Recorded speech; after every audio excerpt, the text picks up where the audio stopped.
மகசூல் நேயர்களுக்கு வணக்கம். இன்னைக்கு நம்ம இயற்கை விவசாயியான திரு குமார் அவர்களை சந்திக்கிறதுக்காக கிழக்கு கடற்கரை சாலையில் உள்ள பெருமாள்சேரி கிராமத்தில் அவருடைய கோழி பண்ணைக்கு தான் வந்திருக்கோம். அவர் எங்களுக்கு கோழி பண்ணையை காட்டுறதுக்காக வரும்போதே பார்த்தீங்கன்னா எல்லா கோழிகளும் அவரை நோக்கி அன்போடு ஓடி வந்துச்சுங்க.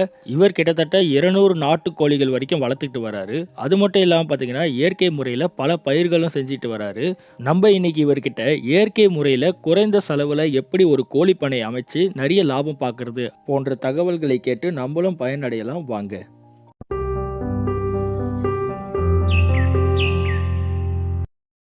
இந்த கோழி பண்ணை வந்து நீங்கள் எப்போலேருந்து ஆரம்பிச்சிங்க, எப்படி ஆரம்பிச்சிங்கன்றத மக்களுக்கு சொல்லுங்கள். இப்போ 2 ஆண்டாக தான் அந்த கோழி நான் வளர்த்துட்டு இருக்கேன்.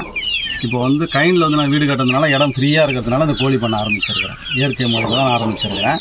இது கூண்டு முறை தான், ஷெட்லாம் கிடையாது. இப்போ பார்க்குறீங்க, ஷெட்டு தான், கூண்டு முறை தான். நைட்டான தான் அடங்கும், பவுல் ஃபுல்லாக மேய்ச்சலில் தான் இருக்குது. நம்மளுக்கு கூண்டு முறையில் தான் வளர்த்துட்டு இருக்கிறேன். ஷெட்டு முறை கிடையாது, இயற்கை முறை. இயற்கை முறையில் தான் மொத்தமாக பண்ணிட்டு இருக்கீங்க. இயற்கை முறை தான் பண்ணிட்டு இருக்கேன். முதல்ல எத்தனை கோழிகள் வாங்கி நீங்கள் ஆரம்பிச்சிங்க? முதல் கோழி ஆரம்பிச்சது ஒரு 5 கோழி வாங்கினேன். அதிலேருந்து உற்பத்தி பண்ணது தான் நீங்கள் 200 கோழி. இப்போ முதல்ல ஒரு கோழி பண்ண ஆரம்பிக்கணும்னு நினைக்கிறாங்கன்னா அவங்க எப்படி ஸ்டார்ட் பண்ணலாம்னு நினைக்கிறீங்க? ஒரு முதலீடுலேருந்து எப்படி ஆரம்பிக்கலாம்னு நினைக்கிறீங்க? அதாவது அவங்களுடைய இடம் எவ்வளோ இருக்குது அதுக்கு தகுந்த மாதிரி தான் அவங்க பண்ண முடியும் கோழி பண்ணை. அதாவது 5 சென்ட் வச்சுக்கிறாங்கன்னா ஒரு 20 கோழி வரல வளர்க்கலாம். இப்போ இயற்கை முறையில் கூண்டு முறையில் வளர்த்தோம்னா தான் ஷெட்டு போட்டு வளர்க்குறோம்னா அது பண்ணை இயற்கை வராது. மேய்ச்சலில் போனால் தான் அது இயற்கையாக வரும். கோழியை பொறுத்தளவு முழுக்க ஒரு மேய்க்கிறதுக்கு இடம் இருக்கணும். அதுக்கான இடத்த ஒதுக்கணும், யூஸ் படுத்த முடியும். செயற்கைன்னும் போது கூண்டில் தான் வளர்க்க முடியும். தீனி போட்டு கடைத்தவனம் போட்டு தான் கூண்டில் தான் வளர்க்க முடியும். இப்போ இது செயற்கையை அந்த மாதிரி பண்ணோம்னா, இயற்கைன்னும் போது மேய்ச்சலில் தான் இருக்கும் கோழிங்க. அந்த காலத்தை எப்படி வளர்த்துருந்தாங்க அந்த மாதிரி தான் இப்போ நான் வளர்த்துட்டு இருக்கேன். மேய்ச்சலில் தான் நம்மளுக்கு எல்லாமே இருக்குது. அப்படி வளர்த்தா தான் இயற்கை விவசாயத்தை இயற்கையாக பண்ண முடியும். இல்லைன்னா பண்ண முடியாது. நல்ல விஷயம். அந்த மேய்ச்சலில் இருந்தால் தான் அந்த மாதிரி உருவாக்க முடியும் பண்ணையை. இல்லைன்னா பண்ணைக்கு அது பண்ணையாக வராது. இந்த கோழிங்களுக்கெல்லாம் என்ன தீவனமாக போட்டுட்டு இருக்கீங்க? இயற்கை முறையில் தான் போட்டுட்டு இருக்கீங்களா? மேய்ச்சலில் தான் இருக்குல்ல. மேய்ச்சலில் இருக்கும்போது கம்பு, நெல், அரிசி தவிடுகள் இந்த மாதிரி தான் நான் கொடுத்துட்ருக்கேன். கீரைகள் டெய்லி ஒரு 20 கட்டு கீரை இருக்கிறதுனால கீரைகளை கொடுத்துட்ருக்கேன்.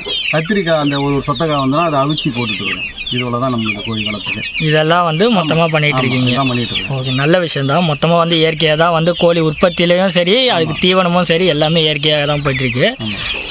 உள்ளே போட்டு தீனி 2000 ஒரு மூட்டை தீவனம். அப்போ இது என்ன பண்ணோம், 3 நாளில் சாப்பிடும். ஆனால் கோழிக்கு ஏகப்பட்ட நோய் வந்துடும்.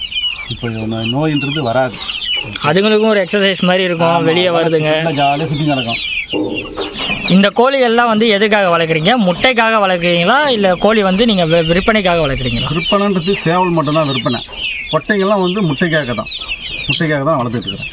ஒரு முட்டை எவ்வளோக்கு விலைக்கு போகுது? 12 ரூபா ரேட்டில் நான் இப்போ முட்டை கொடுத்துட்ருக்கிறேன். இயற்கைன்றதுனால 12 ரூபா கொடுத்துட்ருக்கேன்.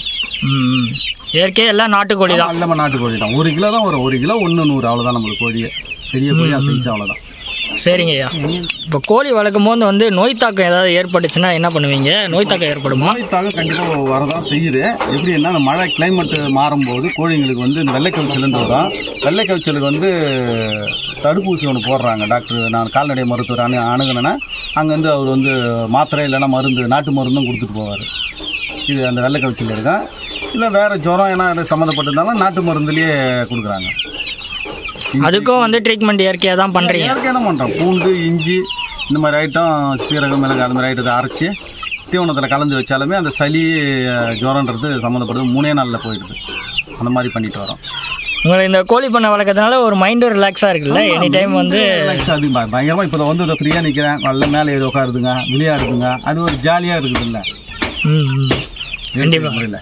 ஓகேங்கய்யா, இயற்கை முறையில் கோழி பண்ணை வைக்கிறது எப்படின்றத பற்றி நிறைய தகவல் சொல்லியிருக்கீங்க. நீங்களும் கோழி பண்ணை வச்சு கிட்டத்தட்ட நல்ல சக்ஸஸ்ஃபுல்லாக போயிட்டுருக்கு.